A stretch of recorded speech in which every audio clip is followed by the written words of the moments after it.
Hello friends, welcome to my channel. और मैं आपकी दोस्त प्रीति। चलिए आज हम आपको पढ़ाते हैं protection of children from sexual offences act 2012, यानी कि जिसको पॉस्को एक्ट कहते हैं हम, उसको protection of children from sexual act offences act 2012 भी कहा जाता है। इसमें देखिए अब नंबर ऑफ सेक्शन है 46, number of chapters 9, number of schedule 1। अब इसका फुल फॉर्म देखिए, जो हमने अभी ऊपर बोला था, इसका फुल फॉर्म जो एग्जाम से पूछा जाता है वो है protection of children from sexual offences. अब ये व्हेन इट वाज एनेक्टेड, ये एनेक्ट कब किया गया? 19 जून 2012। The other name of this act, act number 32। इसका दूसरा नाम अगर पूछेगा एग्जाम में तो आप बोल दीजिएगा कि act number 32। When it came into force, when it came into force, force में कब आया ये? 14 नवंबर 2012। जैसे कि आप देख सकते हैं ये कि चिल्ड्रंस के रिगार्डिंग ही है, तो आप इसको ऐसे भी याद कर सकते हो कि ये 14 नवंबर यानी कि चिल्ड्रंस डे मनाया जाता है और ये 2012 को बनाया गया है। ठीक है दोस्तों, इसका मेन ऑब्जेक्टिव क्या है? To protect children from sexual assault, sexual harassment and pornography and provide for establishment of special courts for trial of such offences and for matters connected therewith or incidental thereto. Which article of Constitution empowers the state to make special provision for children?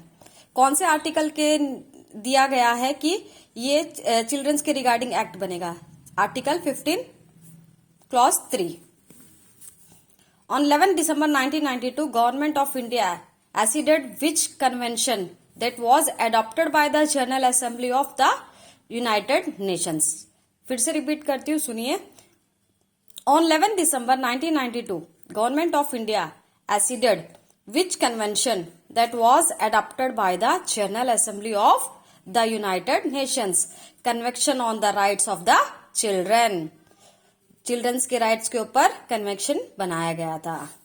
इसकी applicability कहां पर है POCSO act की? तो it extends to whole of India. ये क्या बोल रहा है कि इसकी एप्लीकेबिलिटी कहां पर होगी पोस्को एक्ट की? तो ये पूरी इंडिया पे लागू होता है। Aggravated penetrative sexual assault, it is defined under which section? Section 2A यानी कि clause A and section 5. Aggravated sexual assault is defined under which section? वो penetrative था और ये sexual assault है, तो section 2B यानी कि clause B and section 9. Child is defined under which section? Child जो दिया गया है पॉस्को एक्ट के अंदर वो किस सेक्शन के अंदर डिफाइंड है? सो सेक्शन 2D यानी कि clause D. Who is a child under POCSO act?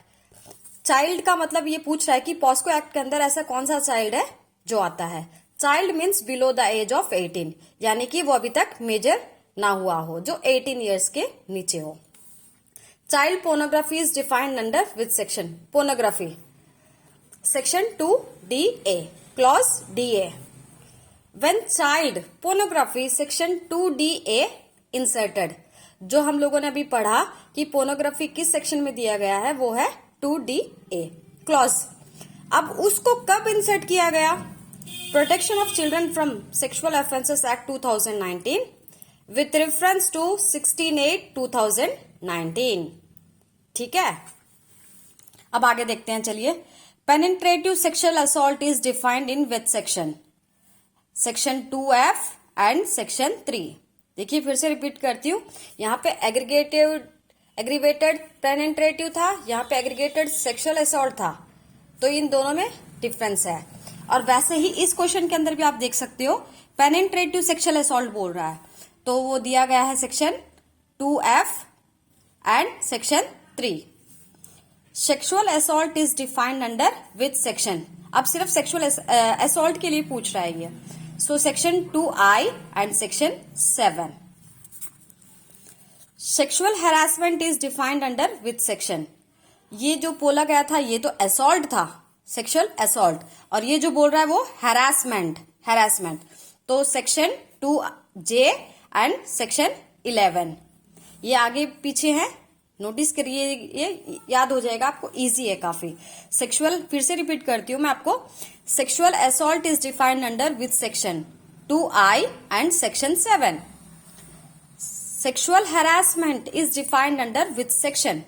Section 2J and section 11। ये मैं अच्छी तरह लिख देती हूँ, 2J, शायद आपको समझ में ना आ रहा हो, 2J। ओके।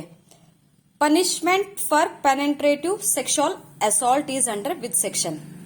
अब इसकी पनिशमेंट बोल रहा है, पेनिट्रेटिव की, जो सेक्सुअल असॉल्ट होता है पेनिट्रेटिव, उसकी punishment is under which section? ये देखिए क्वेश्चन मार्क लगा दिया मैंने। इट्स इन सेक्शन 4, ठीक है, सेक्शन 4 के अंदर है। फिर से रिपीट करती हूँ, punishment for penetrative sexual assault is under which section? Section 4। Okay, next question, what is the punishment for penetrative sexual assault? अब क्या बोल रहा है, पहले हम लोगों ने क्या देखा, पेनिट्रेटिव सेक्सुअल असॉल्ट पनिशमेंट। अब ये बोल रहा है what is the punishment for penetrative sexual assault. तो इसकी पनिशमेंट बोल रहा है, कैसे मिलेगी आपको? Imprisonment for 10 years, it means more than 10 years, not less than रहेगा, यानी कि 10 ईयर्स से अबाउ दे सकते हो। और ये जो इम्प्रिजमेंट होगी वो आइदर डिस्क्रिप्शन होगी, यानी कि या तो सिंपल और रिग्रेस। इसमें वैसे तो रिग्रेस दी जाती है आपको, क्योंकि ये कोई छोटा ऑफेंस नहीं है। या फिर 10 ईयर्स के अगर बोलते हैं, या तो 10 ईयर्स या लाइफ इम्प्रिजमेंट में एक्सटेंड्स टू होल लाइफ, ठीक है, पूरी लाइफ के लिए भी उसको हम लोग कर सकते हैं। नेक्स्ट है शेल लाइबल फॉर फाइन, और इसको फाइन भी अलॉट किया जा सकता है। तो चलिए फ्रेंड्स, आज के लिए इतना ही काफी है। अगर आपको ये इन्फॉर्मेशन इफेक्टिव लगे, अगर आपको समझ में आ रहा है, तो प्लीज मेरी रिक्वेस्ट है, आप मुझे कमेंट कर सकते हैं, ताकि मैं आगे और वीडियो बनाऊं ऐसे ही अच्छी। और अगर अच्छी लगी हो तो लाइक कीजिए, शेयर कीजिए एंड सब्सक्राइब कीजिए। Thank you so much.